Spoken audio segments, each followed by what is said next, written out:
গরিব হয় সাধারণ মানুষ, সাবধানে থাকিলে হয় দোষ, কারণ হয় সে টাকাওয়ালা না।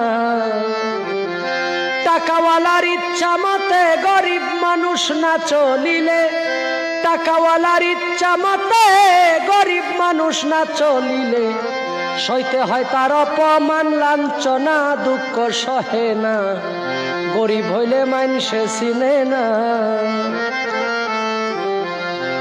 টাকার জোরে চলে যারা শুদ্ধ মানুষ, ও হুজুর হয় কি তারা, নিজের বিচার নিজেই করো না।